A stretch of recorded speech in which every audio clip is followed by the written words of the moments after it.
Hello दोस्तों, आज हम लोग क्लास 10 का सोशल साइंस के जो पेपर हुआ है 7 तारीख को, उसका MCQ टाइप के आंसर की आज हम लोग देखेंगे इस वीडियो में। तो अगर आप लोग चैनल में नए हैं तो प्लीज़ चैनल को सब्सक्राइब कर लें और लाइक और शेयर करें, ज़्यादा से ज़्यादा अपने दोस्तों के साथ शेयर करें। तो चलिए शुरू करते हैं। पहला क्वेश्चन है, फ्रांस में प्रथम विद्रोह कब हुआ था? तो इसका सही जवाब हो जाएगा जुलाई 1830 में। इसका सही जवाब हो जाएगा जुलाई 1830 में।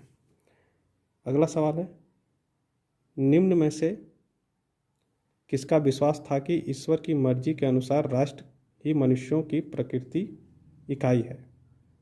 तो ये आपको पता है कि ये इटली के आंदोलन से जुड़ा हुआ है। तो इसका सही जवाब हो जाएगा ऑप्शन नंबर 3, ज्यूसेप्पी मैत्सेनी।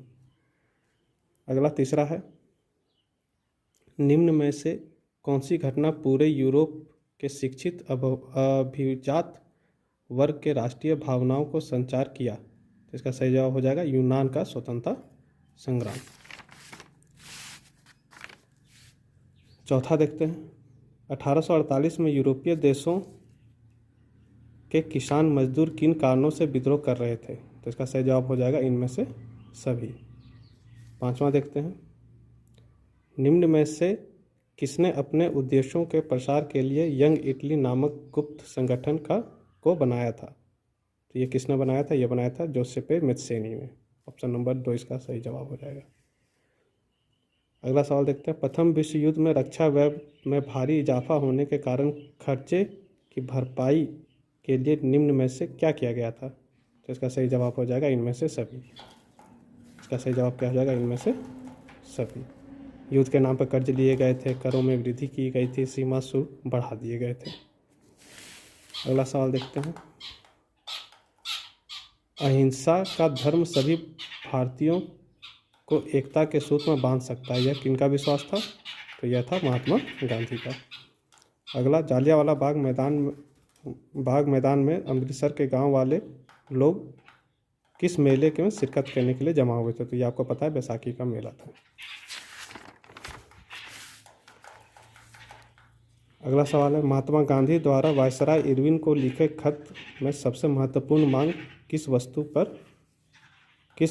पर लगाए गए कर को खत्म करने के बारे में था? तो इसका सही जवाब हो जाएगा नमक। अगला है, हिंद स्वराज नामक पुस्तक के लेखक कौन है? तो इनके पुस्तक के लेखक है महात्मा गांधी। अगला देखते हैं, जर्मनी के एकीकरण का श्रेय किसे दिया जाता है? तो इसका एक श्रेय दिया जाता है ओटो वॉन बिस्मार्क को।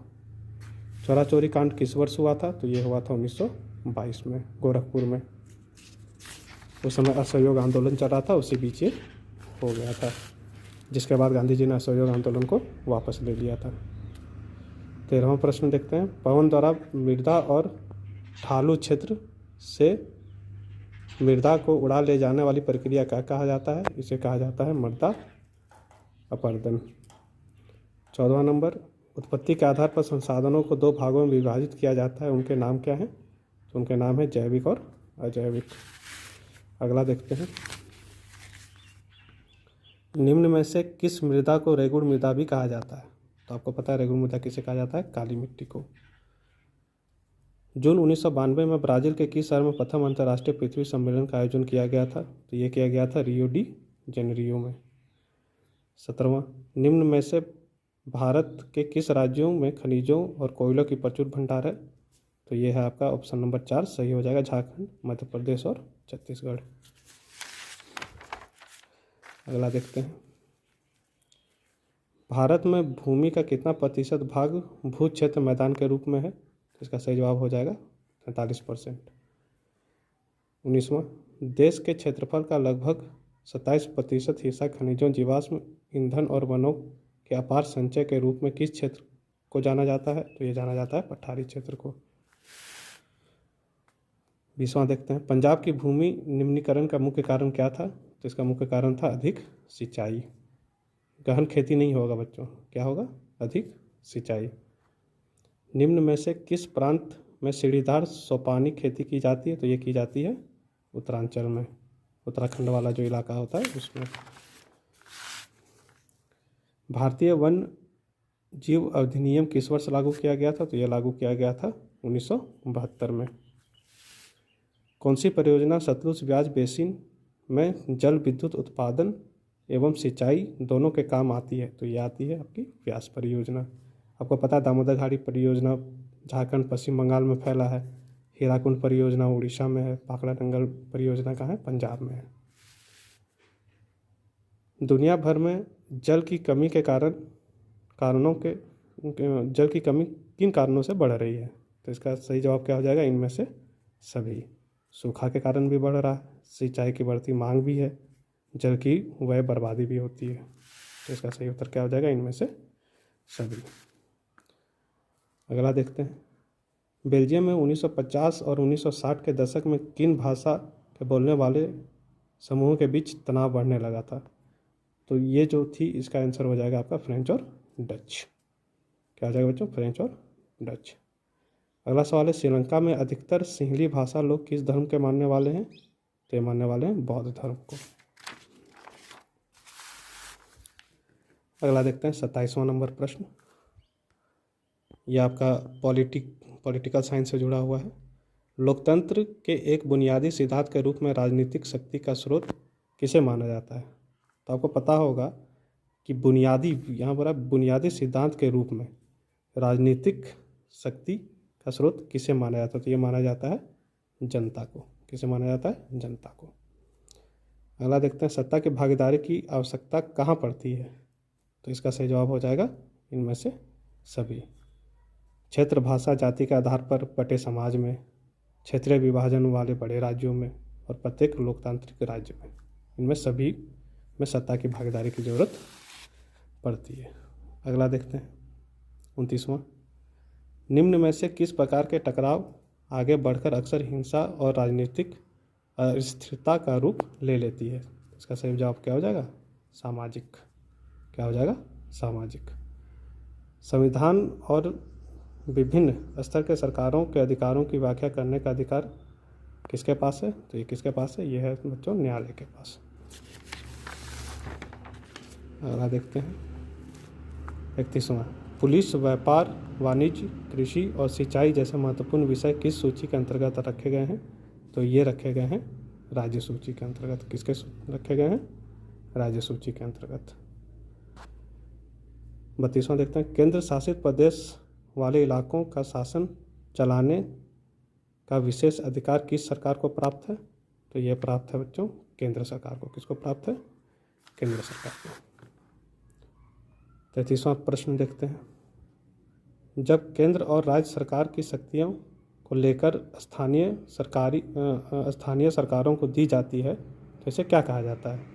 जब केंद्र और राज्य सरकार की शक्तियाँ स्थानीय सरकारों को दी जाती है तो इसे क्या कहा जाता है? इसे कहा जाता है सत्ता का विकेंद्रीकरण। 34वां। आर्थिक विकास के अंतर्गत सम्मिलित लक्ष्य है। आर्थिक विकास के अंतर्गत सम्मिलित लक्ष्य क्या है? नियमित रोजगार है, स्वतंत्रता है, बेहतर मजदूरी है। तो इसका सही जवाब क्या हो जाएगा? इनमें से सभी। अगला देखते हैं 35वां। भारत के किस राज्य में गरीबों की प्रतिशत सबसे अधिक है? तो गरीबी की प्रतिशत सबसे अधिक किसमें है? छत्तीसगढ़ में। इसका सही उत्तर हो जाएगा ऑप्शन 1 छत्तीसगढ़। 36वां सवाल देखते हैं। भारत के प्रचंड बेरोजगारी सामान्यतः किस क्षेत्र में दिखाई देती है? तो यह दिखाई देती है कृषि के क्षेत्र में। क्या सही जवाब क्या हो जाएगा बच्चों? कृषि के क्षेत्र में। अगला देखते हैं। भारत किस वर्ग के देशों में आता है? तो भारत किस में आता है? निम्न आय वाले देश में। किस में आता है? निम्न आय वाले में। इसका सही उत्तर क्या हो जाएगा? 37 का पहला। 38वां देखते हैं। निम्न में से कौन अर्थव्यवस्था की विशालता का प्रदर्शित करता है? तो कौन करता है बच्चों? जीडीपी करता है, सकल घरेलू उत्पाद। कौन करता है? इसका सही उत्तर क्या हो जाएगा? सकल घरेलू उत्पाद। 39वां देखते हैं। परिवहन, भंडारण, संचार, बैंक सेवाएं और व्यापार किस क्षेत्र की गतिविधियों के प्रमुख उदाहरण हैं? तो ये किसके हैं? ये हैं तृतीय टर्सरी सेक्टर के हैं। और आखिरी प्रश्न जो था, कृषि क्षेत्रक के श्रमिकों को किस प्रकार की बेरोजगारी पाई जाती है? तो ये बेरोजगारी पाई जाती है चक्रीय बेरोजगारी।